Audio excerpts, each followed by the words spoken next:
Fala, pessoa! Tudo bem? A gente vai falar agora sobre duas ferramentas que são extremamente úteis para o seu aprendizado. Se você nunca utilizou o mapa mental, se você nunca utilizou o mapa conceitual, eu tenho certeza, e na verdade um pedido agora, comece a utilizar. Você vai ver que essas duas ferramentas elas são excelentes para o estudo. E principalmente excelentes para você revisitar aquele material que você já estudou. Daqui a pouquinho a gente vai falar um pouquinho mais sobre isso. A gente vai começar agora a ver o que é um mapa mental, o que é um mapa conceitual, tá bom? Então vamos lá. Ó. A primeira coisa, a gente vai ver aqui, para que serve um mapa mental, para que serve um mapa conceitual. E aí, Rômulo, existem diferenças entre mapa conceitual e mapa mental? Sim, pequenas, mas existem e a gente vai falar daqui a pouco. Mas de uma maneira geral, tanto o mapa mental quanto o mapa conceitual servem para isso aqui, organizar pensamentos e juntar ideias. Então, a primeira coisa que você tem que saber é que você não vai fazer um mapa mental, não vai fazer um mapa conceitual para depois você estudar. Primeiro você vai ter que estudar e a partir do seu conhecimento adquirido, a partir do seu entendimento sobre aquele conteúdo, sobre aquele conceito, sobre aquela matéria específica, você vai construir um mapa mental. E para que vai servir isso? Qual o objetivo de fazer isso? Porque o mapa mental é uma forma de você organizar a sua forma de ver aquela matéria, organizar a sua forma de ver aquele conteúdo, organizar aquele conteúdo de um jeito que para você faz mais sentido, tá certo? Para isso, a gente vai utilizar aqui, na verdade, esse mapa mental, esse mapa conceitual, vai te ajudar, conforme você for construindo ele, a memorizar um conteúdo. Aí você vai me falar o seguinte, Rômulo, mas memorizar não é ruim quando a gente pensa em aprendizado? Memorizar, eu sempre ouvi falar que eu não tenho que gravar, que eu tenho que aprender, certo? Só que para você fazer o mapa mental, você vai ter que ter entendido aquele conteúdo. Você vai ter que ter, ficar repetitivo isso, né? Mas é assim mesmo, você vai ter que ter, antes disso, entendido, lido sobre aquele assunto. E aí depois, o mapa mental ele vai te ajudar a memorizar algo que você já visitou, algo que você já estudou, tá certo? Eu coloquei aqui, um exemplo de um mapa mental, que eu fiz um mapa mental bem simples, que eu fiz para te mostrar como que faz um mapa mental. Então é um mapa mental sobre mapa mental. Vejam que tem um conceito aqui no meio, mapa mental. E aí vejam que a primeira coisa que eu chamei a atenção, a gente tem aqui uma linhazinha ligando ao tema central. A primeira coisa, o ponto de partida para a construção de um mapa mental ou de um mapa conceitual é ter um tema central. Como esse mapa mental é um mapa mental sobre mapa mental, a gente tem aqui o tema central, é ele mesmo, certo? Então a primeira coisa, eu quero fazer um mapa mental sobre anatomia cardiovascular. Beleza, você vai colocar lá, vou começar com coração, então o seu tema central vai ser coração. Ou não, eu quero fazer um geralzão, um grandão sobre o sistema cardiovascular, coloca lá o tema central, sistema cardiovascular. A partir desse tema central, você vai começar a fazer, conexões. Rômulo, mas como assim conexões? A partir daquele tema central, eu vou começar a ligar aquele tema central todos os aspectos que, para mim, são importantes dentro daquele conteúdo. Como eu coloquei aqui, uma conexão com o tema central. E agora uma outra conexão com conexões, porque é um dos tópicos que a gente tem que abordar aqui. Tá certo? Essas conexões vão poder ser conexões que vão estar diretamente ligadas ao tema central, ou você vai ter conexões saindo dessas conexões aqui, como se fossem conexões secundárias. Então, seguindo essa linha de raciocínio aqui, a gente tem conexões e essas conexões vão produzir relações hierárquicas. Como assim, Rômulo? Relações hierárquicas. Então eu posso colocar, por exemplo, coração. E a partir do coração eu posso puxar uma setinha para câmaras cardíacas. Bom, eu já saí do coração, fui para câmaras cardíacas. De câmaras cardíacas, eu posso puxar outras setinhas para colocar quais são essas câmaras cardíacas. Então eu puxo lá átrio direito, átrio esquerdo, ventrículo direito, ventrículo esquerdo. Você percebe que o nome das câmaras cardíacas estão hierarquicamente abaixo de câmaras cardíacas. O primeiro ponto importante nesse caso foi coração, depois câmaras cardíacas e depois a gente colocou ali quais são os nomes das câmaras cardíacas. Da mesma forma aqui. O ponto central é mapa mental. Um segundo ponto foi conexões. Um terceiro ponto nesse nível hierárquico foi relações hierárquicas. E a partir disso a gente vai ter, essas relações hierárquicas vão conter conceitos gerais. Normalmente os conceitos gerais vão ser aqueles conceitos que vão ficar mais próximos do tema central. E a partir dos conceitos gerais, conceitos específicos. Certo? Então aqui a gente tem o tema central, um conceito geral. A partir do conceito geral foi gerado um outro conceito e conceitos mais específicos ramificados aqui. Certo? Então a gente já sabe que um mapa mental ele tem que ter um tema central e ele tem que ter conexões. Falando um pouquinho mais sobre essas conexões, é interessante que você coloque essas conexões com cores diferentes, que você anexe a essas conexões imagens, como você está vendo aqui, conexões. Para me ajudar a lembrar visualmente, o que eu coloquei aqui? Uma tomada e o local de encaixar, porque eu vou lembrar que uma tomada é uma conexão, tá certo? Da mesma forma que eu coloquei aqui, no tema central, uma imagenzinha de um alvo, porque vai me lembrar que é algo que está no meio, tá certo? Bom, continuando, por que a gente tem aqui essa ferramenta tão legal? Por que a gente indica bastante a realização e a construção de mapas mentais ou mapas conceituais? Por que esses mapas mentais, mapas conceituais, são formas visuais de você enxergar um conteúdo? Então, nada mais vai ser um mapa aqui do que um diagrama, uma representação gráfica do conteúdo que você está estudando, tá certo? Nesse diagrama, como eu já mostrei aqui, acabei mostrando para vocês, a gente vai ter uma representação gráfica e essa representação gráfica a gente vai utilizar dois conteúdos principais: conceitos-chave, palavras-chave, desculpa, e conceitos. Então eu posso muito bem, depois daquele exemplo que a gente estava dando de sistema cardiovascular, de coração, depois que tem lá o tema átrio direito, o tópico, a palavra-chave, átrio direito, eu posso colocar o conceito. O que é o átrio direito?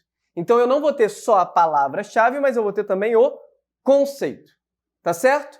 E a última partezinha que a gente está vendo aqui dentro do nosso mapa mental sobre mapas mentais é organização de pensamentos. Foi o que eu tinha colocado aqui. O objetivo do mapa mental é organizar pensamentos, juntar ideias. E para organizar o seu pensamento, você vai utilizar tudo aquilo que vai te ajudar. E o principal vai ser uma questão visual e textual. Então a gente tem aqui a organização dos pensamentos, e essa organização dos pensamentos vai ser feita de maneira visual e textual. Por isso, a presença das imagens. Olha aqui, organização de pensamentos. Então o que você coloca ali? Um rapazinho pensando. Quando eu for pegar meu mapa mental e for ali revisitar aquele conteúdo, eu vou ver um rapazinho pensando e vou pensar que, opa, mapa mental serve para organizar pensamentos. Então, rapidamente eu consigo achar dentro do mapa mental em que região está cada conteúdo que eu preciso revisitar, seja por conta de cores diferentes que eu vou utilizar, seja por conta de imagens que vão me chamar a atenção para aquela região, certo? Agora que você já tem uma ideia geral do que é um mapa mental, vejam que por enquanto a gente falou de mapa mental, daqui a pouquinho eu vou te falar sobre o mapa conceitual. Mas já que a gente já sabe o que é um mapa mental, eu trouxe aqui um outro exemplo para você. Esse aqui foi um exemplo que eu peguei de um site conhecido, tá aqui embaixo a fonte para você se você quiser dar uma olhada lá. E aí o que a gente percebe aqui? Primeira coisa, tem um tema central. Qual é o tema central nesse caso aqui? Transporte através da membrana. A partir de transporte através da membrana, o que vai surgir? Palavras-chave e conceitos, não é? E imagens. Lembra que vai ser textual e visual. Então a gente tem aqui uma setinha puxada a partir de transporte através da membrana, chamando atenção para uma outra palavra-chave que é transporte passivo. E uma outra setinha do outro lado chamando atenção para transporte ativo. E veja que bonitinho isso aqui, Do lado de transporte ativo, olha o que colocou aqui, uma imagenzinha de um ATP. Porque aí quando a pessoa olhar para aquilo ali, ela vai lembrar já, transporte ativo é aquele que gasta ATP. Ainda assim, é importante que isso esteja escrito. Então, depois de transporte ativo, tem uma setinha puxando para gasto de energia. E, até agora, a gente só utilizou palavras-chave, mas olha como que logo depois vem agora um conceito. O que vai gerar, na verdade, por que gasta energia? Porque existem proteínas que vão mover as moléculas contra o gradiente de concentração. Então você não tem mais só agora uma palavra-chave, mas você tem um conceito. E nesse caso aqui, olha que bonitinho ainda. tem um exemplo. O exemplo, por exemplo, foi ótimo, né? O exemplo aqui da bomba de sódio e potássio. Do outro lado, a gente tem transporte passivo. E logo depois já tem uma setinha puxando para sem gasto de energia, é a principal informação ali. Agora, quais são os tipos de transporte passivo que tem? Aqueles que não gastam energia. Então tem aqui, difusão simples, setinha difusão simples, setinha osmose, setinha difusão facilitada. Por enquanto, só palavras-chave vindo para esse lado. Porém, logo em sequência, tem aqui agora a descrição, o conceito do que é uma difusão simples, do que é osmose, do que é uma difusão facilitada. E ainda tem, olha que bonitinho aqui, uma imagem mostrando como esses processos acontecem. Certo? Eu tenho certeza, esse daqui foi um mapa conceitual já pronto. Mas quando você for estudar, você vai construir o seu mapa conceitual. Você vai construir o seu mapa mental. E isso é muito importante. Por quê? O que eu vou colocar aqui dentro é a forma como eu entendi a matéria. Lembra que o mapa ele utiliza conexões? As conexões que eu faço para entender a matéria não necessariamente vão ser as mesmas conexões que você faz. Não necessariamente vão ser as mesmas conexões que o seu colega faz. Por isso que, na verdade, não existe um mapa mental ou um mapa conceitual correto. Desde que as informações ali, que as conexões sejam lógicas, que você não ligue, por exemplo, transporte ativo sem gasto de energia, que seria um conceito errado, desde que você não faça isso, qualquer outro tipo de conexão que para você faça sentido é válida. O importante é que o mapa conceitual, que o mapa mental seja seu. E provavelmente se você pegar o seu mapa conceitual, se você pegar o seu mapa mental e dar para o seu amiguinho, pode ser que ele entenda? Pode, mas talvez ele tenha alguma dificuldade de entender algumas conexões que você vai fazer. Ou algumas imagens que você vai colocar no seu mapa mental, no seu mapa conceitual, uma vez que são imagens que vão te fazer lembrar daquele conteúdo e não necessariamente vão fazer o seu colega lembrar sobre isso, tá? Então lembra o seguinte, mapa mental e mapa conceitual são formas de você preparar graficamente conteúdos, tá certo? Depois que você já estudou aquele conteúdo, beleza? E esse mapa mental, esse mapa conceitual, teoricamente, é seu. Então você vai fazer ele, seja utilizando uma folha de papel e canetas coloridas, vejam que é importante ser colorido para chamar a atenção, ou seja utilizando aplicativos, que eu vou te mostrar daqui a pouquinho alguns aplicativos, tá? Mas as conexões são suas. As imagens que você vai colocar ali são suas, beleza? Então veja aqui, o que vai chamar a atenção dentro do mapa conceitual? A gente vai ter, além da ligação das palavras-chave ou dos conceitos por linhas, a gente vai ter a ligação por verbos. Então acompanha comigo, o mapa conceitual formado por conexões. Conexões que obedecem relações hierárquicas. Relações hierárquicas compostas por conceitos gerais, conceitos específicos. A mesma coisa aqui para baixo. Mapa conceitual é composto por um diagrama. O diagrama é uma representação gráfica. A representação gráfica contém palavras-chave e conceitos. Ou seja, o mapa conceitual nada mais é do que um mapa mental, só que as ligações, as conexões, além de utilizarem linhas, cores e assim por diante, utilizam verbos conectivos. Verbos para fazer essa conexão. E aí você vai escolher qual que para você faz mais sentido. Se você consegue entender apenas com as ligações, com as imagens, com as cores diferentes, excelente. Mas se para você faz mais sentido ter um verbo de ligação, coloque esse verbo de ligação e você estará fazendo um mapa conceitual. Certo?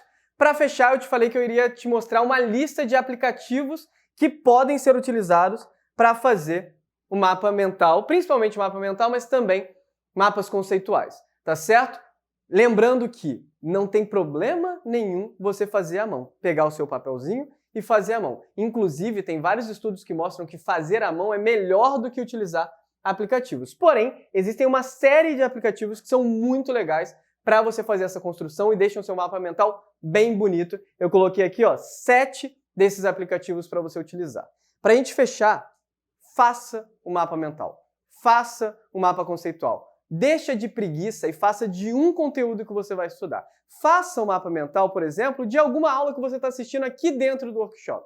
Você vai ver que inicialmente vai gastar um tempinho, que inicialmente você vai ter dificuldade, mas que depois vai ser muito fácil você fazer mapas mentais, mapas conceituais e, principalmente, esses mapas vão ficar como um registro muito mais fácil de ser estudado depois do que um resumo, onde você vai pegar um textão e sair lendo ele. Aqui é visual. Você vai olhar para aquele material, ver imagens, ver conexões que para você são conexões lógicas. Tá certo?